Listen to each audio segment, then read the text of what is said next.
Hey guys, so today I want to do quickly a video comparing the UI a little bit here in these phones. So we do have the iOS 9 beta on the iPhone 6. We do have Samsung's Galaxy S6 and their TouchWiz UI, and then we do have LG's own UI. I'm not sure what they call it, but then we also do have the Android M developer preview, so preview of the next version of Android, and also like a preview, like a beta of the next version of iOS. So, and two of my favorite phones at the moment here in the middle. So let's just check them out. Of course, they are very similar in a lot of areas. How you have these pages with just a bunch of different apps, but they definitely do look a little bit different if we check out some apps. So let's just, for example, try to open up the dialer, and we can see here a little bit how they are a tiny bit different here.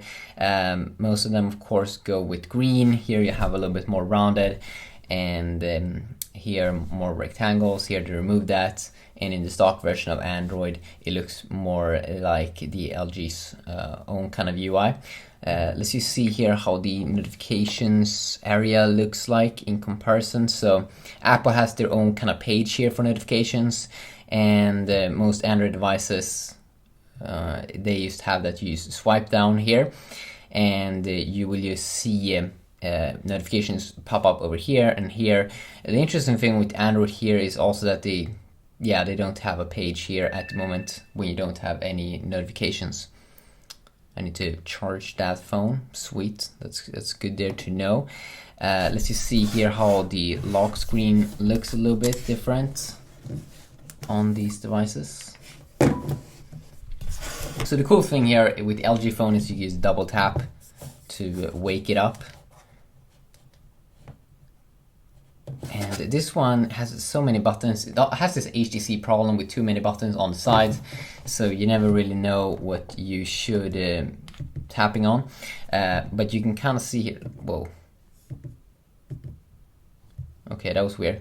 So you can see, good thing here with the LG device is you have a quick access to like 5 different apps. They kind of removed that with the Galaxy S6, I'm pretty sure. The good thing here with the new version of Android is you can quickly search. They have a quick access to search there, and a quick camera access there. But that's something that most phones here have. They have a quick access to the camera. On the S6, don't have these apps options, but you do have an option to go to the dialer. And on the iPhone, I'm pretty sure they had in the past, you can quickly go to the camera, or to the dialer, I mean, but now they just have a quick access here to the camera. But overall, I mean, that's just some minor differences overall, but could still be interesting there. Let's see here how the power screen looks like. So on the iPhone, I still get annoyed because I have to hold it down for too long. For example, on the S6, it instantly starts up that screen. And also, even though it looks good here on the G4, it was still way faster there to pop up that screen on the TouchWiz UI. So I definitely gotta say I enjoy TouchWiz there the most. Also, kind of boring here with Android how they only have a quick power off option. I find that they should take advantage that Android should be more open, and they should have way more options than just this simple just one power off. They should definitely do something like Samsung is doing, or LG is doing there, with multiple options, not just try to be like Apple there. If we fire up settings here, let's see here. Where do we find it? Over here.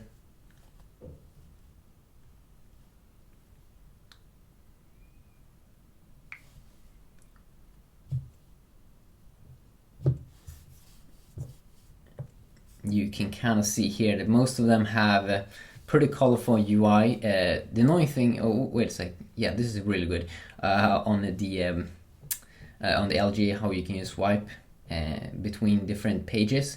What I also like about the latest iOS 9 beta is that you have a quick search option now at the top, so you can quickly just search for a specific settings thing. So I'm pretty sure many people is going to use that, and that's probably something that Apple did take from Samsung here, because they also have had a search option there for a long time.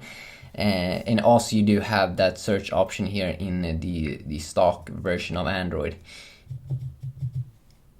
So that is pretty good. Let's just exit out of this.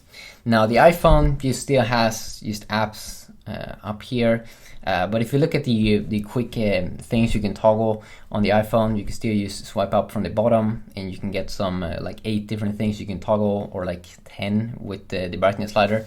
And same here with the Samsung phone. You do have a little bit more options, 4, 5, 6, 7. Yes, a few more options there of things you can quickly tweak. And then you also get a ton of things here as well in the LG phone to be able to tweak and customize instantly. And then again here I find that with the stock version of Android, it still is a little bit worse than both the LG phone and the Samsung phone, because they have even less options here, or 1, 2, 3, 4, 5. Okay, they don't have less options, but I don't know, man. It's something with the stock version of Android that I really don't like. So that's kind of interesting. If you look at theming options here also, this can be a little bit interesting if you hold in here on the screen, at least on Android devices. You can kind of see here how the Samsung phone has this pretty interesting theming engine, so you can quickly change the user interface, which is pretty awesome. This is something you can have in the iPhone. You can just tweak the wallpaper background, but you can't really tweak the UI that much. So that is a little bit boring. And also you can't have, I'm pretty sure you can't have themes here on the G4 as well. So that's also a little bit boring. And also in the stock version of Android here, I'm never sure why they don't take advantage of that to have themes, because that would be really cool. And I think that the stock version of Android should definitely be the best, but nah, it's not. But yeah, just a quick little video here checking them out a little bit. Definitely some of my favorite phones here. I mean, the iPhone is really great here. They really did a lot of interesting stuff with the iOS 9 beta, especially with the Siri. So I definitely might check out voice assistants more, compare them like Google Now, Samsung's own S Voice, and that in another video. But yeah, as you can see here, this one doesn't just change the background stuff, it also changes the UI, especially when I have a theme here. You can kind of see it's pretty customizable, so I really enjoy that. And there are a bunch of different cool themes to be able to install.